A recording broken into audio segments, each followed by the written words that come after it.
Hey guys, Dylan from the Geek Duo here, and today I'll be bringing you my reactions to X-Men 97 Season 1 Episode 3, titled Fire Made Flesh. The team is propelled into a tragic confrontation with an immortal mad scientist. Well, that sounds very much like Mr. Sinister now, doesn't it? So, really, this is the first villain that we're facing.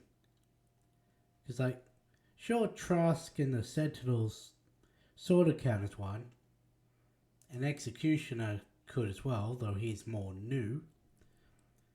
This is the first major X-Men villain of this new series.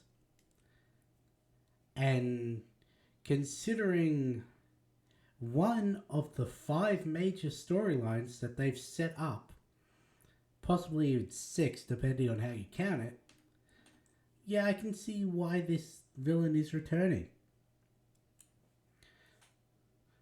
Because it's been 2 episodes, but there have been 6 major stories started. And I wonder how they're going to get them all done in 10 episodes. I guess we'll find out. Starting in 3, 2, 1, go.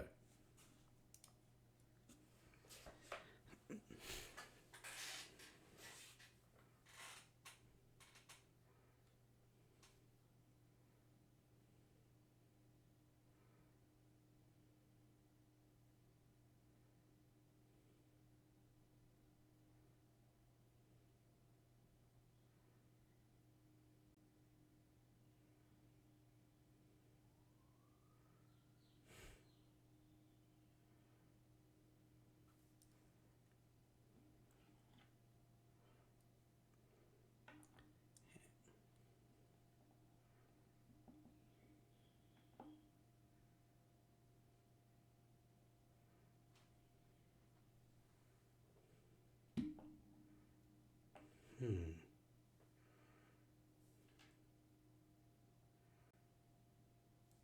Also, here's the question. How did basically two redheads make someone with a light brown hair? There's something to question. Because Scott's definitely got auburn hair, and Jean's a redhead, so how did Nathan get that hair color?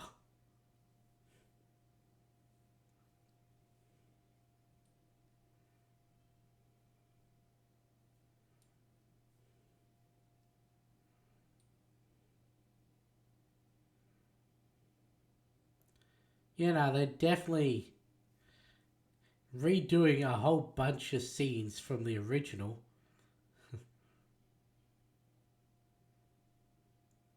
to showcase in this.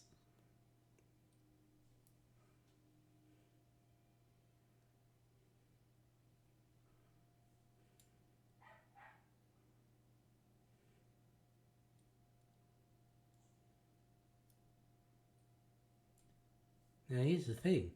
Fire made flesh. That sounds very phoenixy, doesn't it?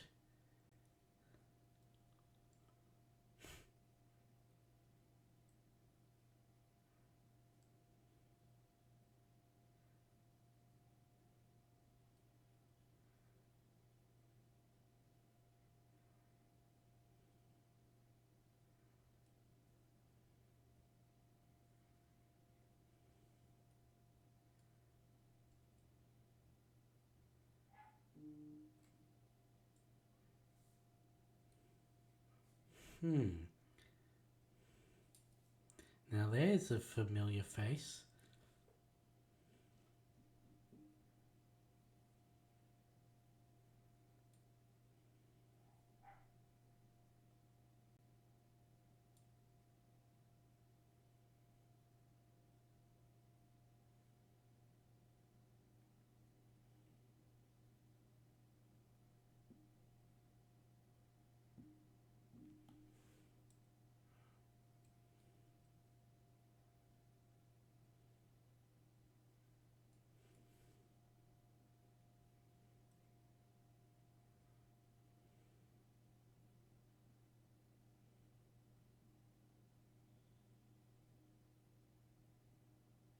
Hmm.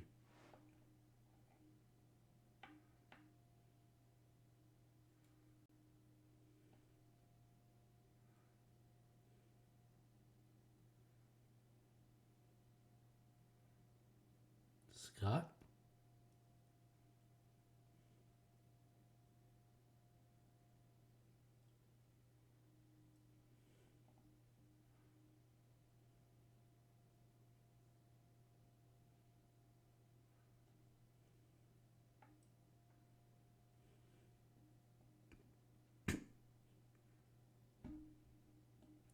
But here's the thing also, how long has a clone been out there? Assuming you are.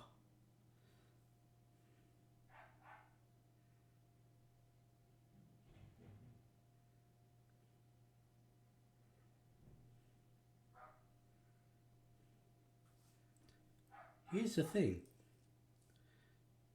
given that we know there's only one cloner,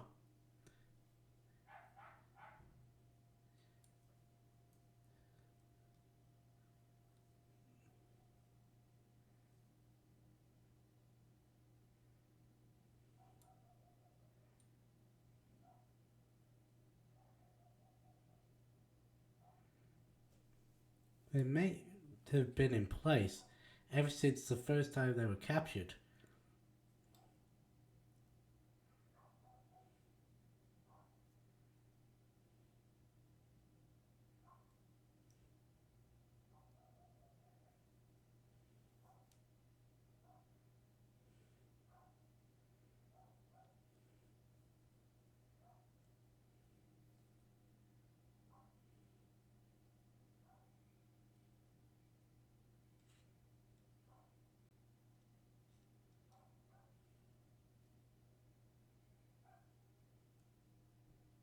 Hmm.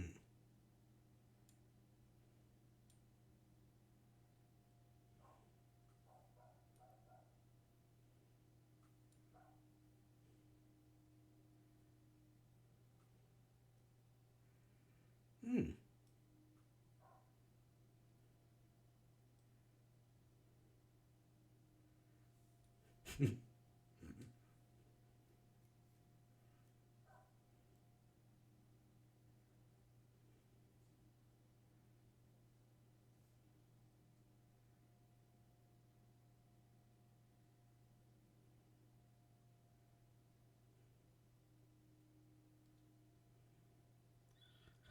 Why you say it like that?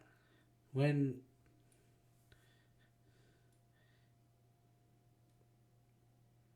all of you should know.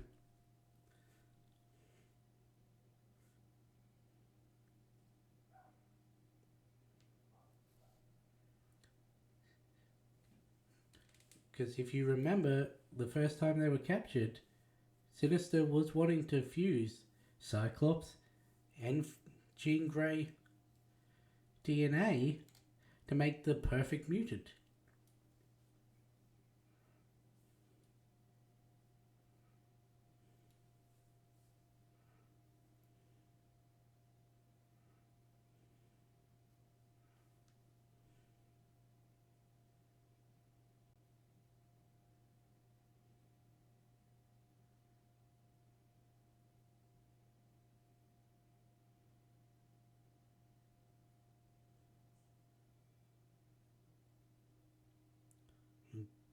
Did see the crystal flash when she was in the other Jean's minds, but I thought that was just a signifier of Mr. Sinister. You know, it was an actual Sinister crystal.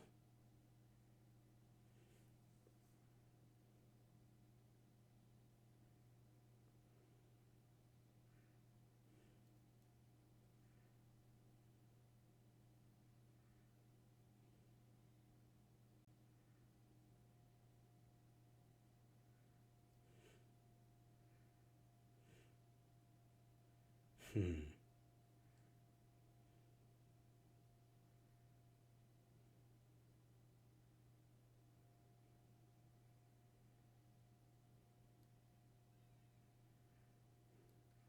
And Say hello to the Goblin Queen.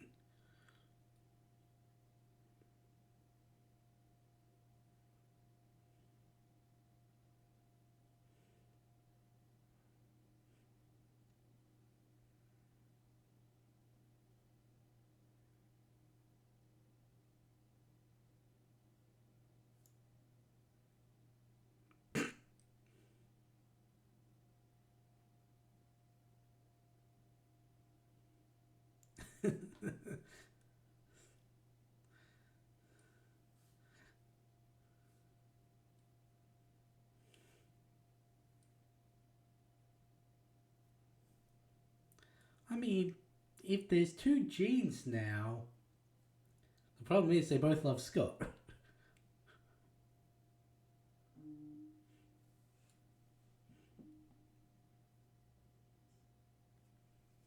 Let's put that somewhere where it won't make noise.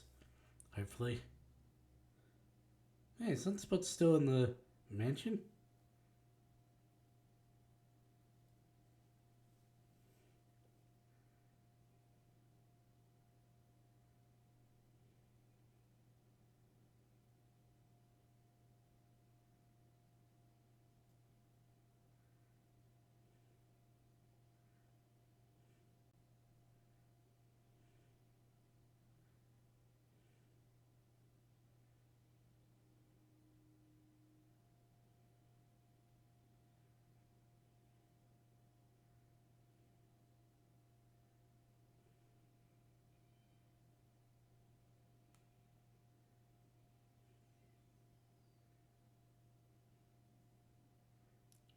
Yeah, that was gross.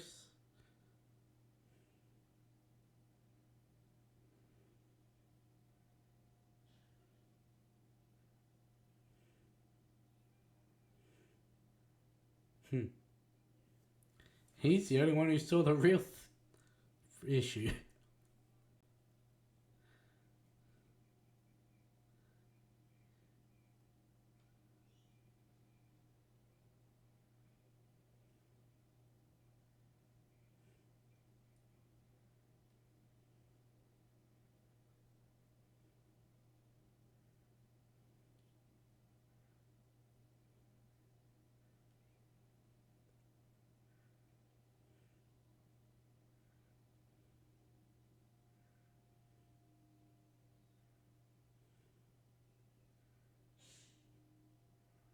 A manifestation of your worst fears.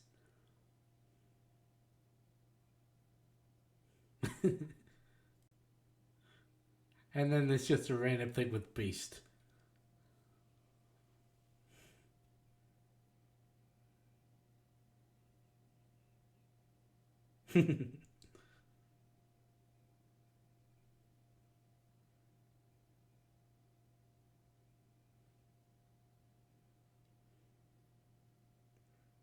The floor is lava. Well, now you're in hell.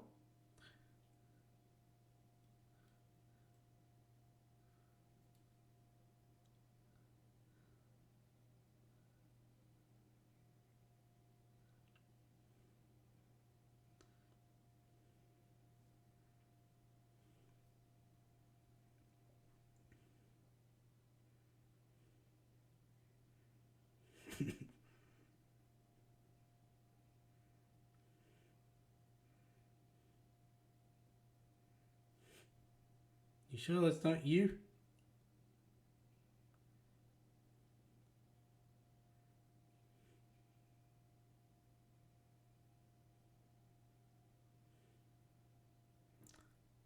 Let's running the risk of an overload.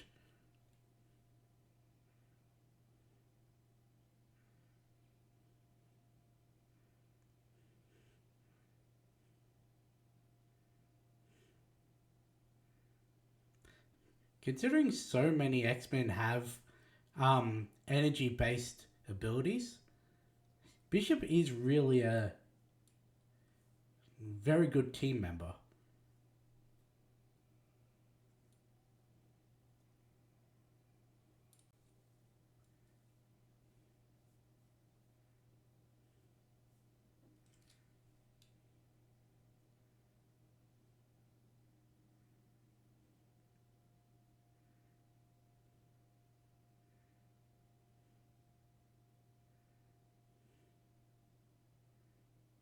It's just bringing them all up on a nice little elevator. And, yep. Well, now we know that's the real Jean.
There is a reason that um, Morph is still plagued by Sinister in the opening.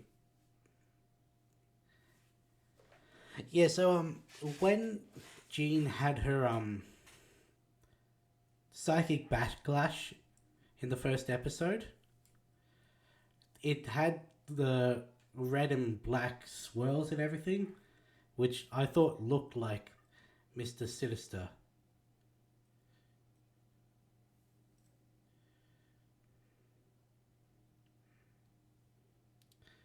Don't put the baby in a cauldron.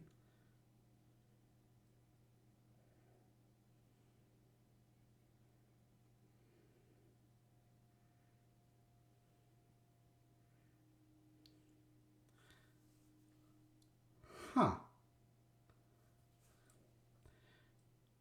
So are they going to have it because he's half baked? That's the cause of his future affliction.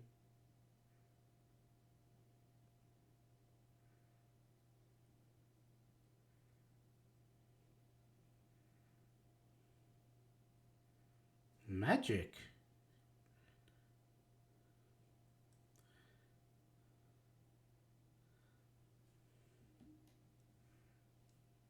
Oh, that's an issue.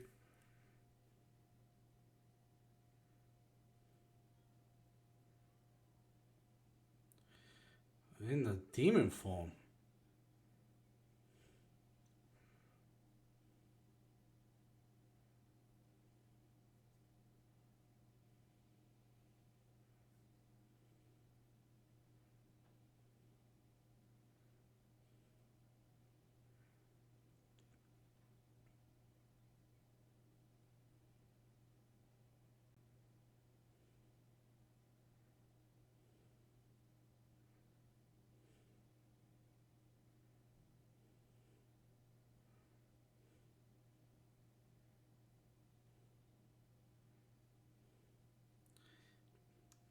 Yeah.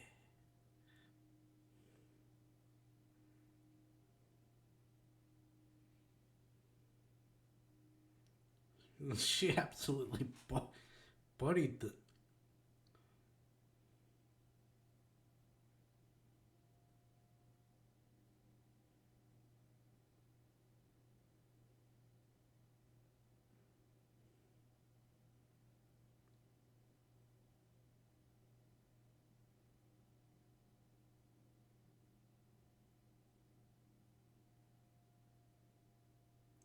Are we getting an X3 thing?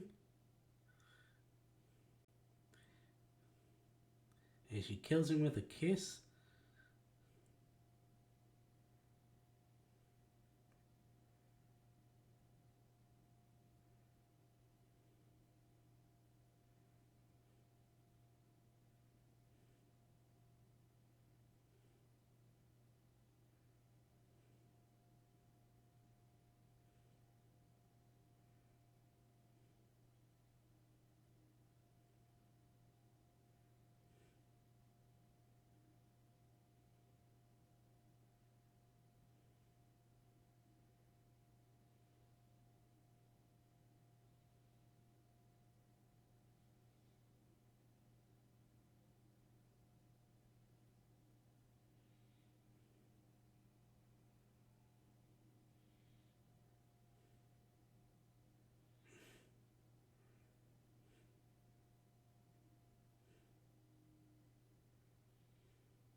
The astral plane.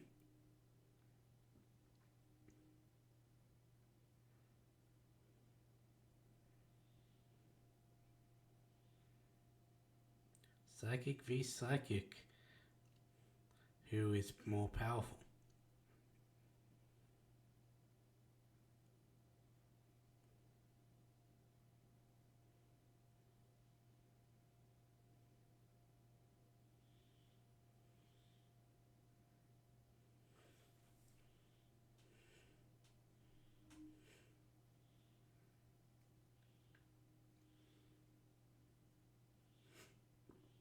I just noticed she has a little cyclops.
You may remember all the pain, but do you remember all the good too?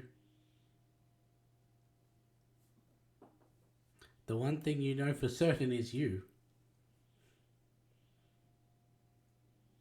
It might be a good grounding moment.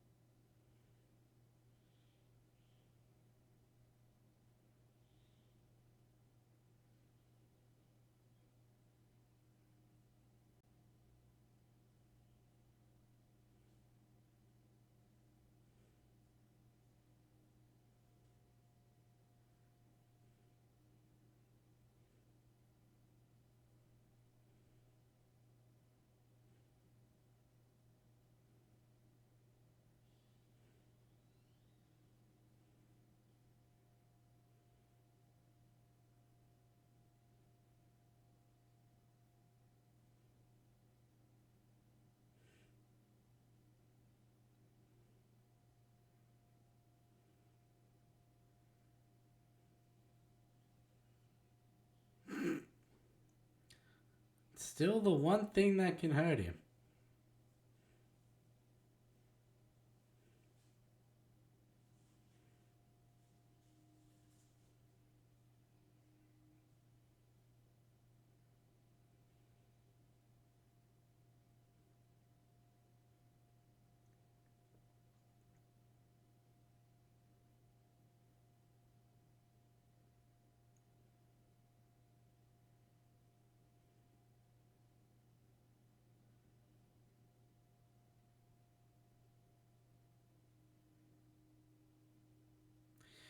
Yep.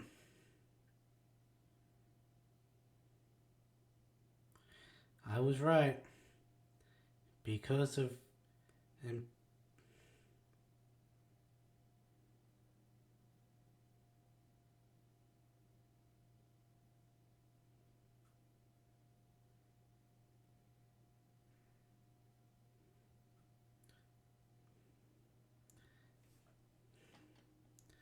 so they changed it to Sinister being the reason behind it.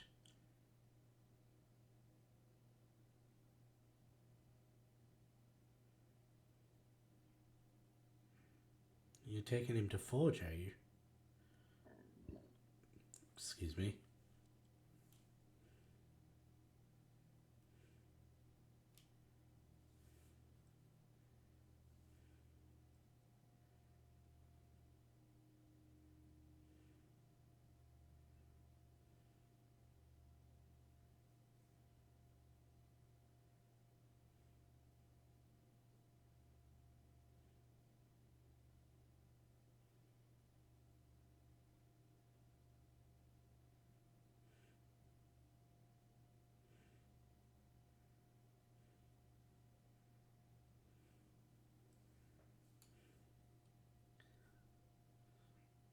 I mean, I can understand where he's coming from.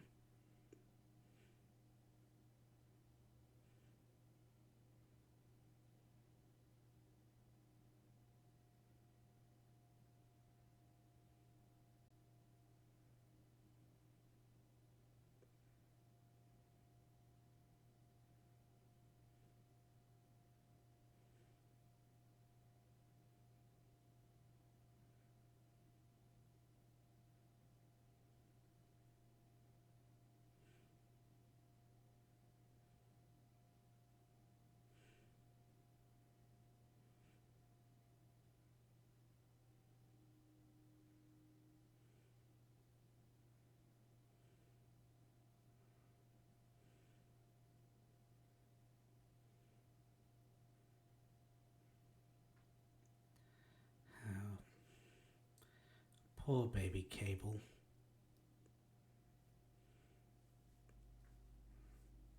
I do still find it weird that throughout the entire original show, they didn't have any acknowledgement that Cable was Jean and Scott's son.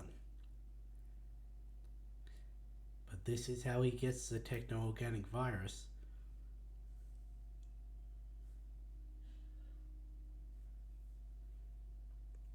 Oh, so they don't even know.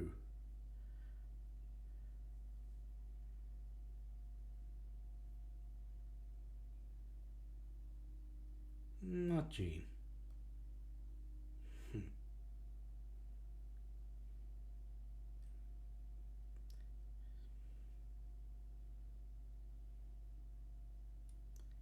Okay, so they've cleared up two of the storylines that I'd said they'd ha tequila monk.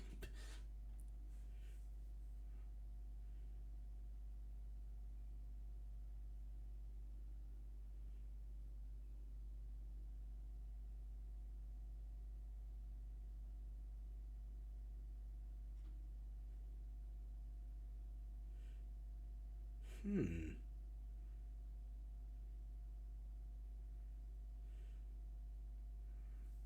Okay, so they are doing the proper story. Storm and Forge wandering through the desert. So, the Goblin Queen was always going to be a thing when they revealed that it was Nathan Summers, Cable, because Nathan Summers is the son of Scott Summers and a clone of Jean Grey created by Mr. Sinister who goes by Madeline Pryor. They didn't know. I can't actually remember if they did know about her being not the real Jean or not. It's been a long time since I've looked into that story. But he did take over Madeline, turn her into the Goblin Queen and everything. And the fact with them bringing Nathan Summers into it is for him to eventually become Cable, he needs to be infected by the techno-organic virus and then sent to the future to try and find a cure for it. The only thing is, I think originally it was Apocalypse who gave him the virus, not Mr. Sinister. I mean, I can understand them streamlining it into just Sinister's behind everything so they don't have to do multiple story for events that could be deemed connected, considering Sinister's the whole reason behind Nathan's birth. Plus, as I said back in the original, when he captured Scott and Jean, he wanted to fuse their DNA to create the perfect mutant. And that's basically what his goal was still by this episode. He wanted to take the fusion of Scott Summers and Jean Grey's DNA in Nathan Summers, make him invincible. However, because they stopped him, he wasn't able to fully acclimate to the virus in his system, and so set him on the path to being Cable.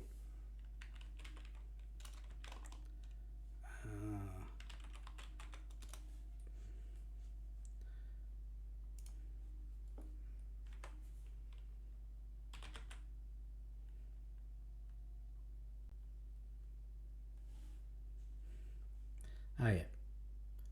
Nathan Summers,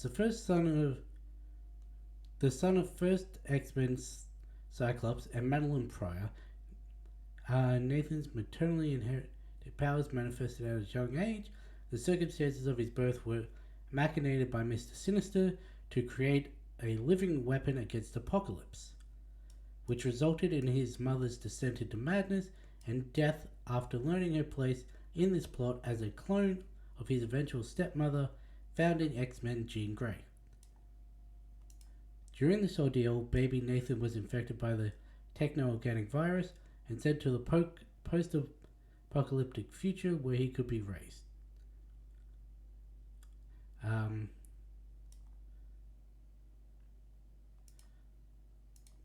Doesn't actually say how he got it. That was just reading straight off his wiki. Oh right, I forgot this was created by the Phalanx. That makes sense.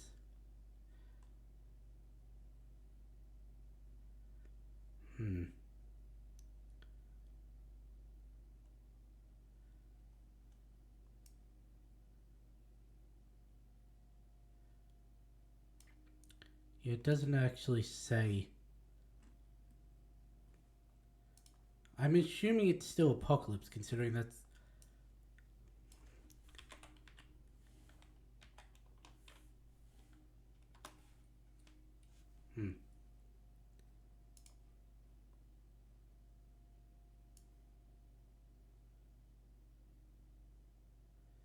Yeah. The virus was created by Mr. Sinister, so it's still in line with that, as a means of killing Apocalypse. The attempt failed due to Apocalypse's immense power, and the virus fell into his hands. He then later used the virus to infect the infant Cable. So yes, it was Apocalypse who infected Cable with it, because Cable was meant to be the weapon to infect Apocalypse with it. Okay, so they just took that Apocalypse plot out and just streamlined it as Mr. Sinister is behind all of it.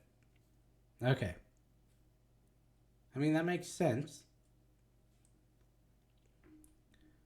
But I do wonder. I've looked ahead at the thumbnails and titles for the rest of this season on Disney Plus, and I can see that Cable is in one of these future episodes. Will they address the fact that he is Scott's son this time?